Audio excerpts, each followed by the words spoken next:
Huwag pong pa-victim.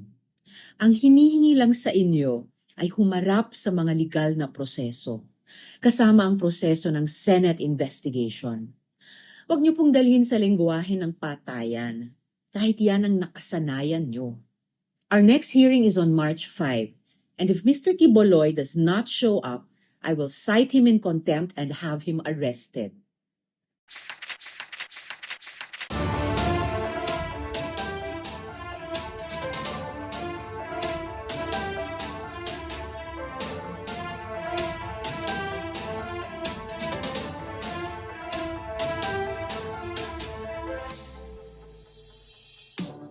Huwag pong pa-victim.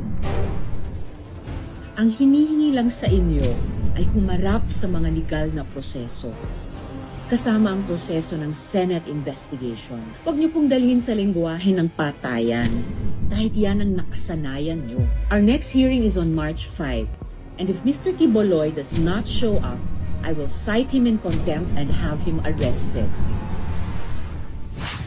Yes, the subpoena against Apollo Quiboloy is out. Mga kaibigan, there's one thing that needs to be said. Amidst all the noise, the crimes for which Pastor Apollo Quiboloy stands accused, both in the United States and here in the Philippines, are taking place as we speak. Ang hinihingi po natin ay managot na si Quiboloy para mailigtas ang mga iba pang biktima na nasa kanya pang poder. Mga biktima na hanggang ngayon nanlilimos sa mga mall, terminal, bus at lansangan para masustentuhan ang private jet, foreign trips at mansyon ng tinitingala nilang leader.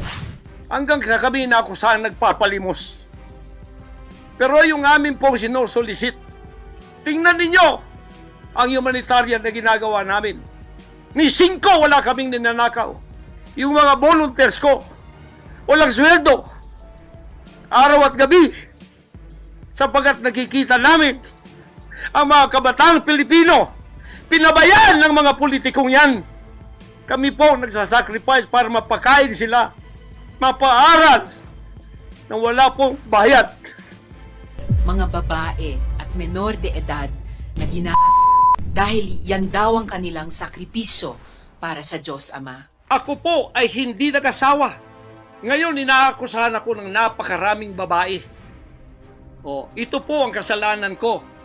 Pinayaman ako ng Panginoon Diyos, akala nila sa akin. Single ako, kaya pinag-aagawan ako. Pagkatapos na ako ay maghihindi, mapapahiya, ibabaligtad nila sa akin. Yan ang tinatawag kong Potiphar's wife syndrome. Hindi po ako nagsasalita ng ganito kasi mapahiya ang mga babaeng yan. Nag-aagawan sila. Mahirap man sabihin. Pinag-aagawan nila ako. Dahil nananawagan sa mga magulang, mayaman na tayo pag nangyari ito. Sabi ko hindi mangyayari yan kasi dedicated ako eh. Napahiya, ngayon binayaran at ngayon binabaligtad ang lahat ng istorya. Ang nakakabahala pa, nalaman din namin na walang humpay ang mga banta sa aming mga naunang witnesses. At kakilakilabot ang natatanggap na pananakot ng mga alipores ni Quiboloy sa mga pinaghihinalaang pwede pang tumestigo. Ako po ay may hawak na affidavits na patotoo nito. Kaya po, hindi din po tayo papayag na sabihin sa mga victim survivor, teka muna, mayroon tayong krisis pampolitika. Wait lang tayo kasi tatapusin pa ang mga ibang issues. Bilang tagapangulo ng Senate Committee on Women, Children, Family Relations, and Gender Equality, hindi po ako papayag na maetse puwera ang tapang at lakas ng loob na inipon ng mga victim survivors para lang unahin ang mga bangayan sa politika. Kaya nagpapasalamat ako, salamat kaayo sa Senate President for signing the subpoena against Apollo Quiboloy. My office has made it our policy to put the voices of women and children first, to put the voices of the victim survivors at the center. And I'm glad that our institution, under the current Senate leadership, has made it its policy too. Yes, the subpoena against Apollo Quiboloy is out. gaano man kalakas ang ingay ng politika, mas malakas dapat ang panawagan para sa katarungan. One of the voices that we will center today is that of Elias Ayona. Gaya ni na Sofia at Nina, siya din ay pinagsamantalahan ni Quiboloy. I will speak in English now because I would like to address the brave women who have gone back to their quiet lives in Ukraine but have chosen to speak in the hope that their voice will help rescue others. Thank you, Ayona and Sofia and Nina. You are true heroes. Kagaya ng pagiging bayani ni na alias Amanda noon at alias Jerome at ang mga witnesses na ating maririnig ngayong araw na ito. Well, lahat kasi ng mga reklamo ng ating mga victim survivors ay kay Quiboloy mismo at sa mga taong malalapit sa kanya. So, continuing to observe due process, hear the testimony and any evidence of all sides.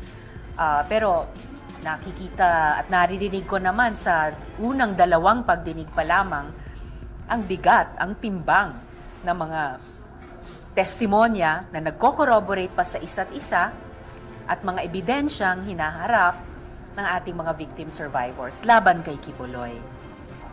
My direct message to Apollo Quiboloy is the same as when we started. Humarap kayo dito sa investigation na ito. Well, yun ang sinabi ng Bureau of Immigration per official records nila na kahit naman daw private jet ang ginagamit ni numang subject person ay dadaan talaga sa sistema nila. And as far as they know, July 2023 huling lumipad si Quiboloy, that time pabalik dito sa Pilipinas. Meron kasing lumabas na balita nung nakaraang linggo na may impormasyon na tumakas na daw si Quiboloy papuntang China. Pero per yung official information ng BI, walang ganon or wala pang ganon.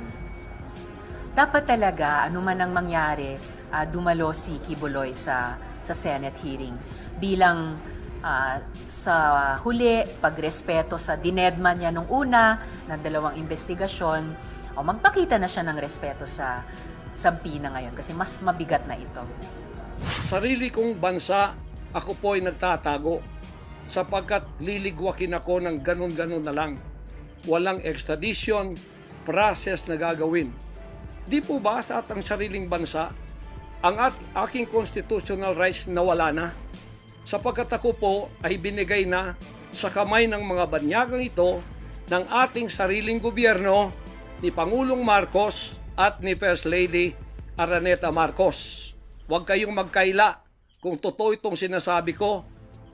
Angkinin nyo, kung hindi, i-correct ninyo ako. Sapagkat ang buhay ko ngayon ay nanganganib. Kahit mukha ko, hindi ko pwedeng ipakita sa inyo.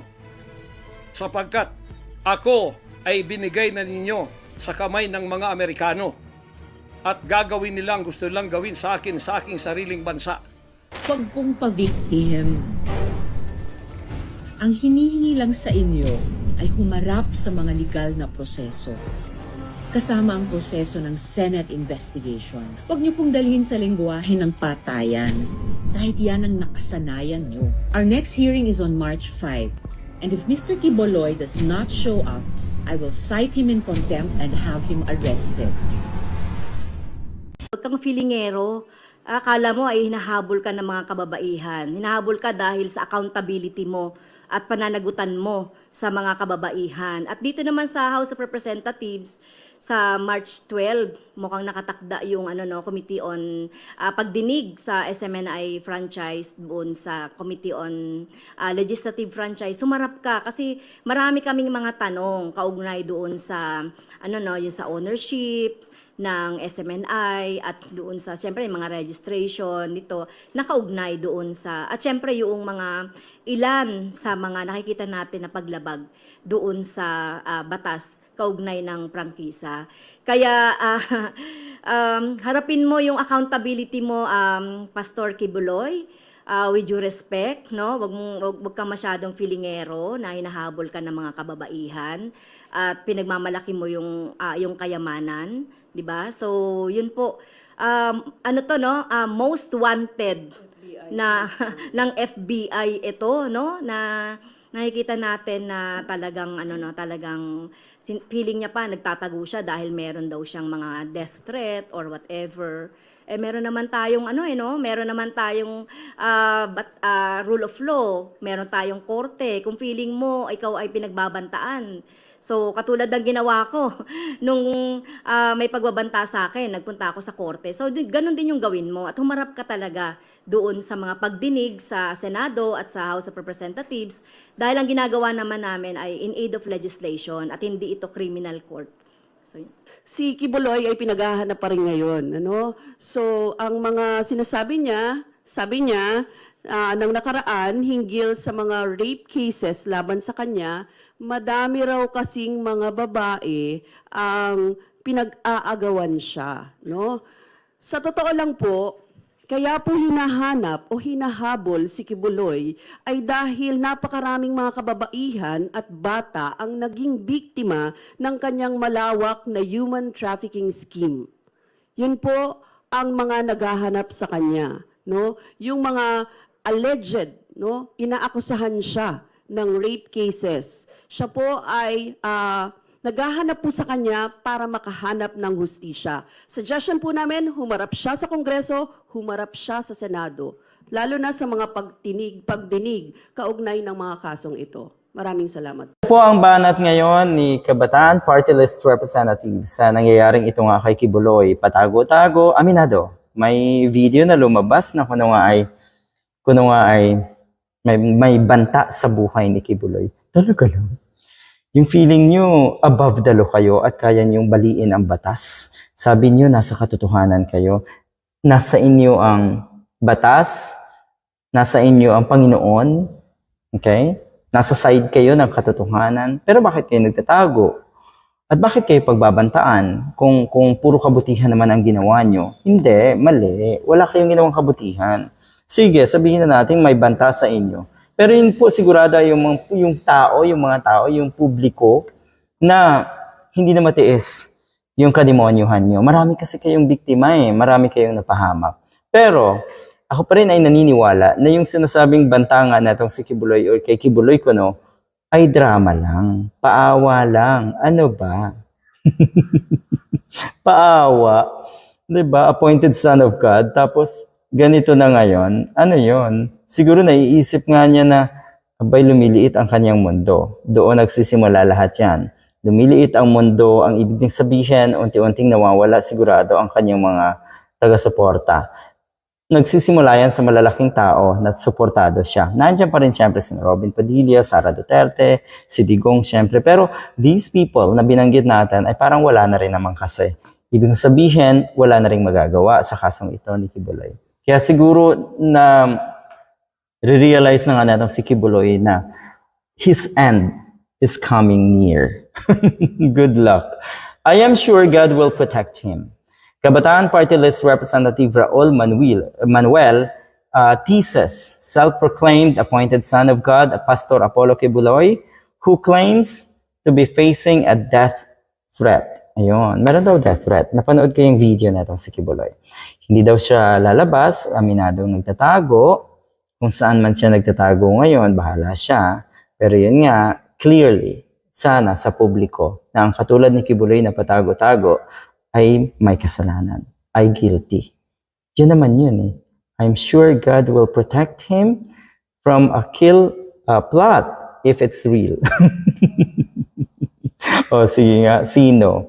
Sino yung magbabanta sa'yo? O di ba kayo po yung gumawa ng napakaraming kabulastugan. Baka naman kasi yung takot nyo sa kuno ay posibleng banta sa inyo ay takot. Takot sa sarili nyo na mabulgar at takot din sa sarili nyo na nalalapit na ang wakas nyo. Yun yung takot sa tingin ko. Pero yung threat, yung ibang tao ang magbabanta sa iyo. Bakit? Ang isang katulad mo po ay hindi dapat pag-aksayahan ng panahon ng mga masasamang tao rin. Yung mga tipong kayang bantaan ka. Kaya good luck. Nagustuhan niyo ba ang ganitong pagtalakay? Mag-follow sa Informador FB page at mag-subscribe sa Informador YouTube channel. Ang Informador ay nilikha ng mga staff ni Atty. Ricky Tumutorgo, aka Insurrecto, upang lalong lumawak ang inaabot ng pagpapalaganap ng katotohanan at labanan ang fake news at kasinungalingan.